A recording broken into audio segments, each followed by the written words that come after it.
Hi there, Virgo, Sun, Moon, and Rising. It's time to have a look and see just what is going on when it comes to your monthly astrological forecast for November 2021. Just a quick reminder, you also have a monthly tarot card forecast already up. You can find that by clicking on my avatar beneath this video and going to my main channel page. All of my playlists are nice and organized there for you. And if you ever want to get a session with me, you can go on ahead to my website. It's integrativemysticism.com. So, what is going on when it comes to the month of November? November is the last of what I've been terming as theme months that we've been kind of dealing with since the end of August, beginning of September, where a cluster of planets seems to be a bit of a roving gang and focusing on maybe one or two areas of the chart at a time. So once we get into December, we're going to have a lot more to talk about, but this is the last of those theme months, and so it's going to be a very organized feel. November is actually going to have a very steady flow to it. It's going to be very stable, but you're going to notice that there is emphasis on one particular area of your chart. But we'll be talking about other spots as well in this video.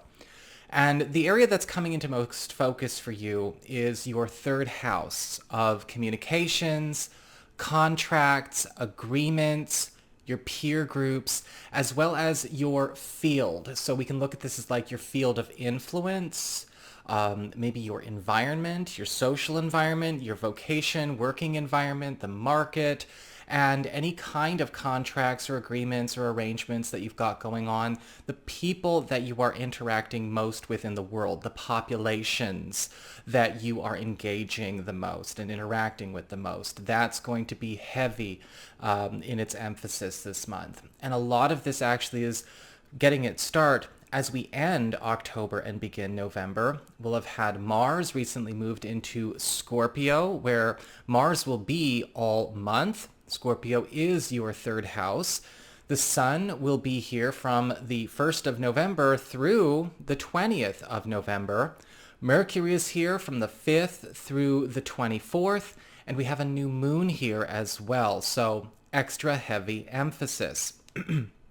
Having Mars, the planet of action, passion, and energy, and obstacle clearing in this part of your chart is really giving you a powerful advantage to be able to transform the field or the environments that you are engaging with, the people you're rubbing elbows with, and the populations you are engaging by doing a great deal of releasing when it comes to things that you have been stuck to, whether this has to do with contracts, negotiations, old obligations, things that have maybe kept you living an old life, or maybe put a glass ceiling or a cap on how much experience you're getting, how much money you're making, or what you're available to, what's speaking for your time, what's allowing you to be less flexible or more flexible.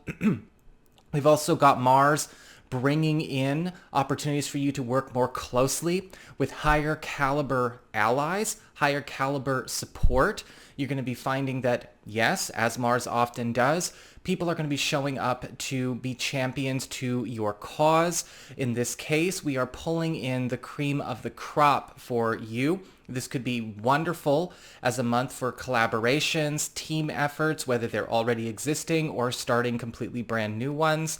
In fact, if you have been struggling to pull a team together, pull a crew together to get a big launch or to get a big initiative off the ground, Mars is really helping you with that as well as also eliminating any kind of threats or challenges that may be going on in your social or professional spheres. Just be careful with Mars in the third house, because sometimes what can happen is when we communicate, we tend to think we are being assertive, but we're actually being super aggressive. And if a person can't tell the difference between assertive and aggressive, then they're not necessarily doing themselves or anyone else in that exchange a service. So be mindful and cognizant of how you are communicating. Let this work for you, not burn you. It's a double-edged sword. The Sun here is bringing attention, enhancement, and elevation to this area. You're going to be noticing that a lot of crowds or a lot of communities that you've been engaging with are becoming a lot more complementary.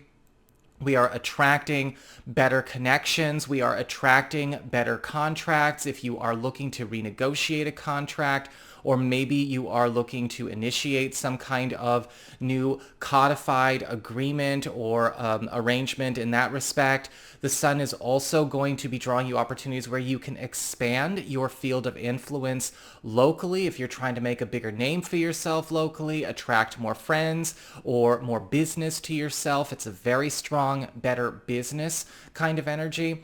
This is also a great time for maneuvering. If you're trying to make any kind of moves to transition yourself to maybe a more conducive environment, a conducive environment for whatever your desire is, conducive environment for work, conducive environment for living, a move, a living situation itself, a conducive environment for finding love or something that's going to be more supportive, something that's going to actually be an enhancing space for you and your family, your partnerships. This is what this month is all about.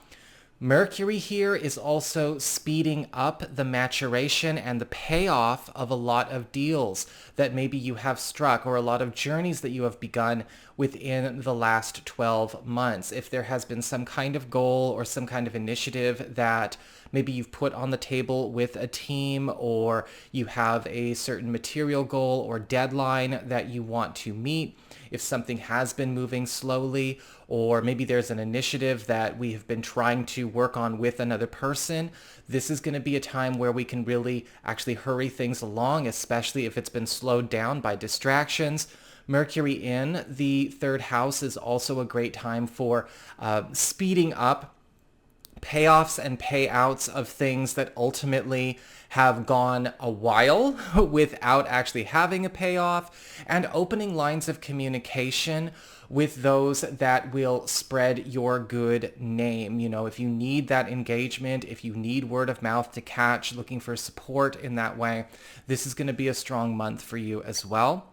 A new moon in this part of your chart on the 4th is opening up a window between the 4th and the 18th for you to actually set yourself up with a whole new territory, a whole new stomping ground. This could actually create a new path for you to take when it comes to your own personal journey, whether it's relating to something you're trying to do for in your field or in your local community, something that you're trying to do with family, or maybe you are trying to set up a new team or a new crew around yourself. This is going to be the month to make it so. A new moon in the third house can also be a great time for a lot of you to launch something, publish something, put something out there to make a name for yourself so that you can change how you are seen, or you can show up on the radar for people that you want to show up on the radar for, you know, making a statement, making your namesake, making yourself known, and becoming a magnet for that very positive attention that's being brought in from the sun. We also have Venus in Capricorn from the 5th through the rest of the month.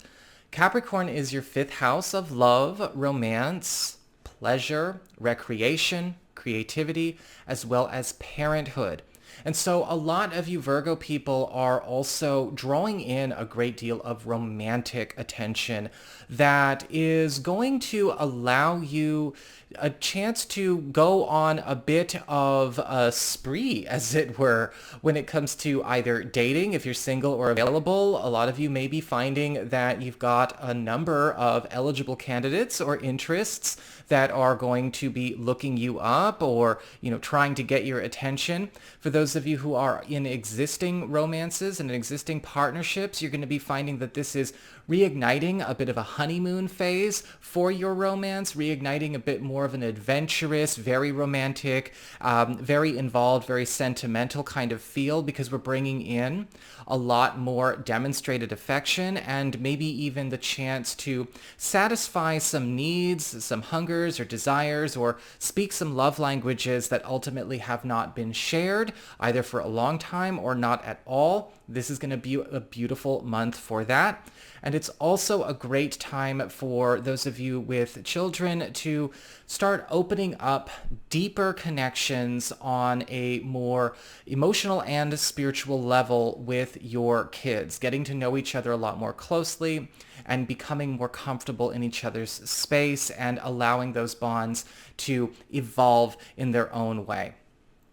After the 21st, we have the sun moving into Sagittarius, which is your fourth house of home and family and your roots. And shortly following that, on the 24th, you have Mercury joining the sun, where they will be well into December.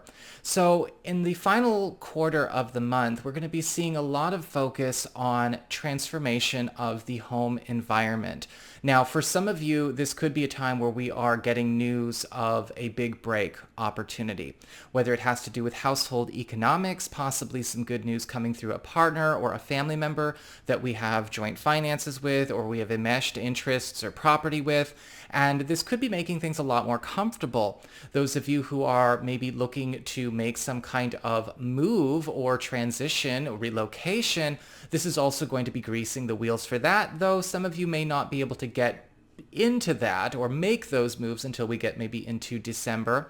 And you may also find that this is starting to speed up the profitability of any kind of home-based business operations you may be involved in or co-operating.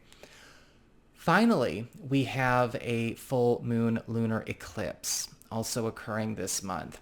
And it's going to be in Taurus, which is your ninth house of higher education, expansion, your reach, culture, anything to do with government legal proceedings and travel. This full moon lunar eclipse is very, very strong. It's, of course, going to open a window that is much wider than just a mere 2 weeks. A lunar eclipse tends to last about 90 days in its primary influence or its strongest influence. So we're going to be feeling this, all of us, through the 21st of February. A full moon lunar eclipse in the ninth house can indicate a major transformation that is going on as it relates to either a field of study, the markets you work in when it comes to your career, the sensibilities of maybe a spiritual path or practice or community you're connected to, or maybe even opening up the opportunity for you to expand and become more worldly by connecting to more people abroad, broadcasting yourself in that sense, right? We're becoming a bigger influence in our local community with the third house and making way bigger connections, whether it's online, just out there in general with the ninth house. With this full moon lunar eclipse, there is a huge transition that's going to occur that's going to actually set you up with a completely new path, a completely new passion, a completely new story. Some of you may actually find that this is going to push you to change careers, change vocations, or maybe change a field of study. Some of you may be changing majors, thinking about going back to school, or maybe dropping a curriculum that you've had. A lot of you may also find that this is giving you a chance to do some big travel opportunities, maybe even work or travel abroad, or bring a lot of that closer into your space to be able to do so down the road. And some major activations as well when it comes to your spiritual path and practice. A lot of you Virgo people may be going through some powerful level ups, especially when it comes to applied metaphysical arts. You may be actually going through a massive quickening or massive activation by the end of this 3-month period, or even sooner in the very beginning of it. So that is what I have got for you all. I hope you enjoyed it. If you did, don't forget to like, share, and subscribe. You know I appreciate it. And of course, if you ever want to get a session with me, you can go on ahead to my website. It's integrativemysticism.com.